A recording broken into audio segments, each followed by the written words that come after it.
The most expensive part about travel can oftentimes be the flights. That is why knowing a few flight tips and tricks can help save you money and enable you to travel more often. In this video, I will be sharing everything I know about finding cheap flights. Let's first start with third-party search engines because there are a ton to choose from. The few that come to my mind right away would be Skyscanner, Google Flights, Kayak, Momondo, Expedia, Kiwi, and I think that's it. All of these search engines are good for different purposes.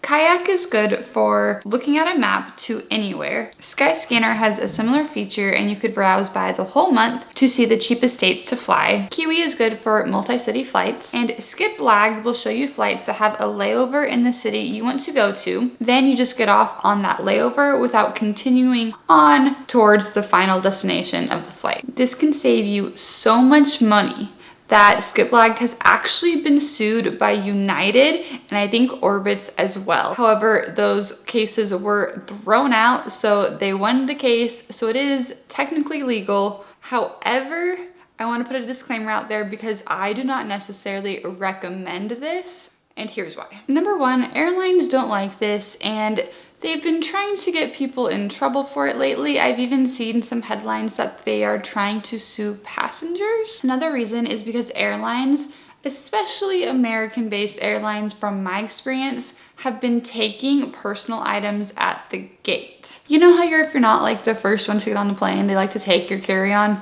Well, I travel with one bag, so just a carry-on or personal item, but they still like to take it from me. One time, American Airlines took our personal items at the gate. Then I get into the plane, it is completely empty. I mean, 100% empty.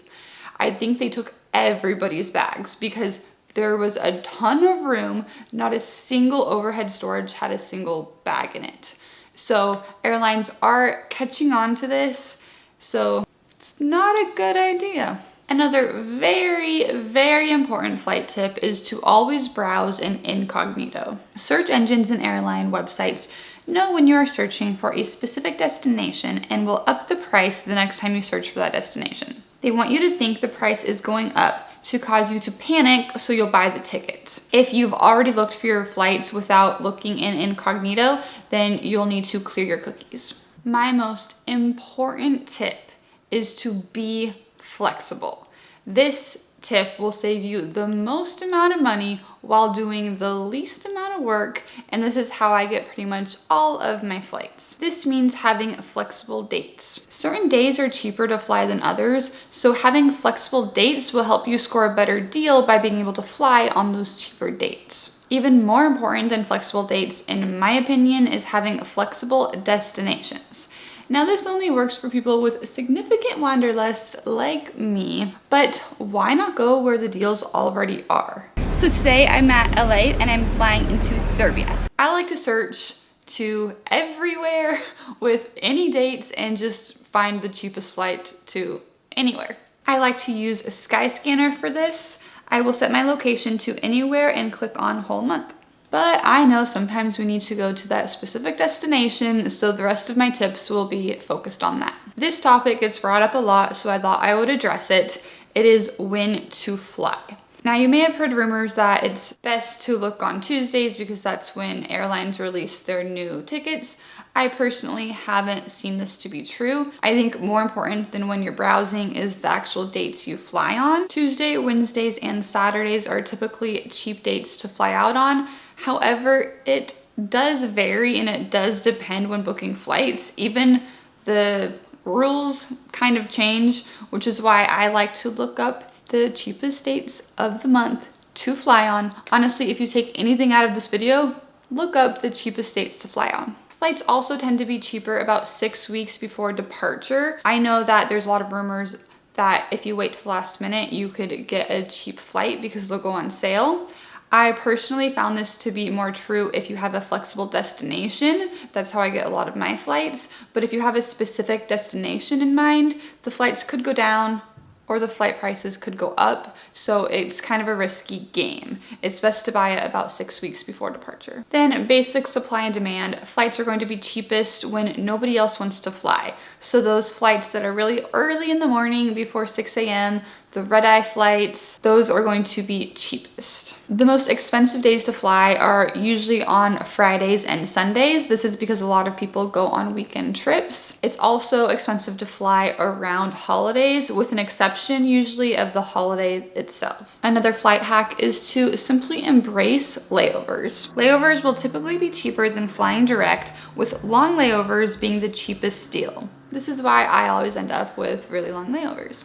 But in order to get there, I have to take a 13-hour flight to Qatar, and then I have a 13-hour layover. So now I'm in Manila, where I have a 17-hour layover to survive. But this long layover can be a very cheap and fun way to see a new destination when turned into a stopover. A stopover is when your layover is long enough to allow you time to explore the layover city. They are usually at least one day to give you time to explore. Even if you have a really long layover that doesn't allow you time to leave the airport and have a full stopover, some airports will have excursions, so they'll be able to take you outside of the airport to the city on an excursion. I could have done this in Qatar, however, I didn't know in time when they were booked up. So layovers can actually be a lot of fun. You could book a stopover when you see a flight with a really long layover, or you could create your own by combining different airlines. Which brings me right into my next tip, which is to combine different airlines. Sometimes it's cheaper to book one-way tickets on different airlines than to book a round-trip ticket,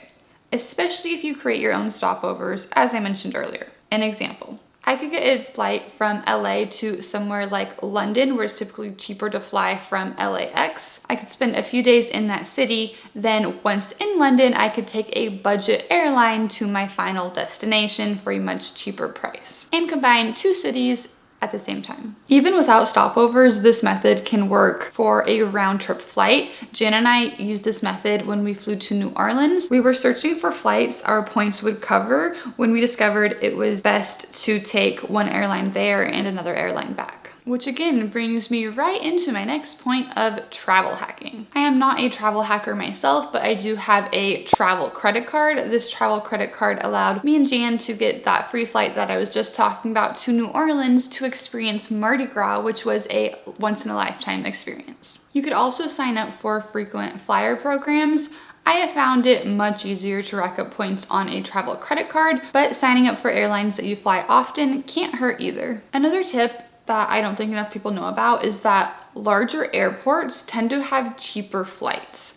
This is why I usually have to fly out of LAX, even though I live in San Diego. But like I've said before, there's always exceptions to rules, so don't just look at one airport, browse airports around your area. And remember that there are some cities with multiple airports within that city. When searching for flights, I like to have it set to all airports. Because places like London, I honestly think London has like 4 different airports and they're all going to be at different price points. Some of them will be pretty far outside of the city, so you will have to factor in transportation costs into the city as well. But just like looking at different airports around your home when you're leaving to look for the flight, also check different cities to fly into that destination. So make sure you're checking the different airports, especially the larger airports like London, Paris, Bangkok, that are around where you want to go. Let's say you want to go to Thailand and go to the Thai islands. It might be cheaper to fly into Bangkok than take maybe a bus or a train down to the islands. Another flight tip you may not know about is that searching for one person is often cheaper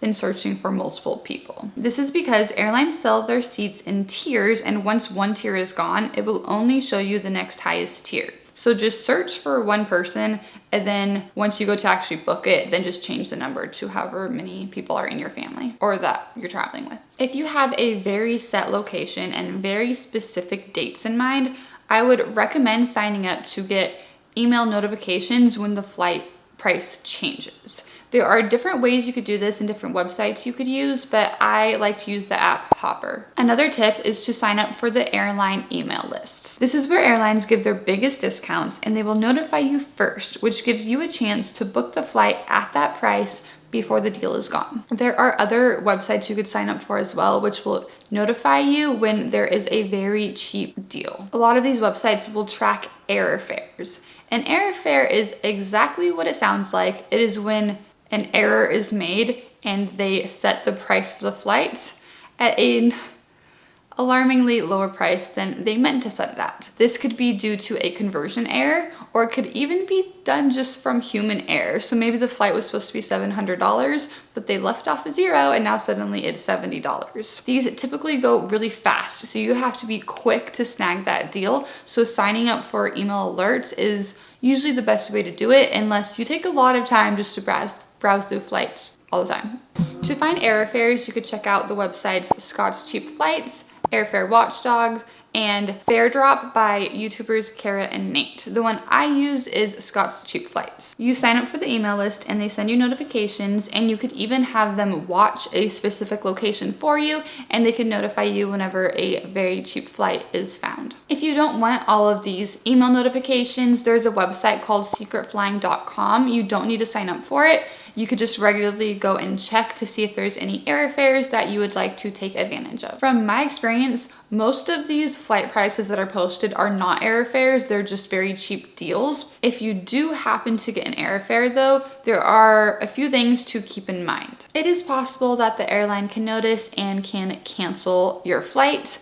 If this happens, they will give you a full refund. My next tip is to use a VPN. VPN stands for Virtual Private Network. They are used to keep your information safe when using public Wi-Fi, but they could be good for travelers as well because they allow you to set your virtual location to a different country, which may help you find cheap flight deals. Now we need to talk about budget airlines.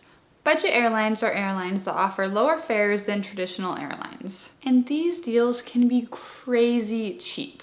I have seen flights in Europe for as low as $10 US. But of course, there's a catch.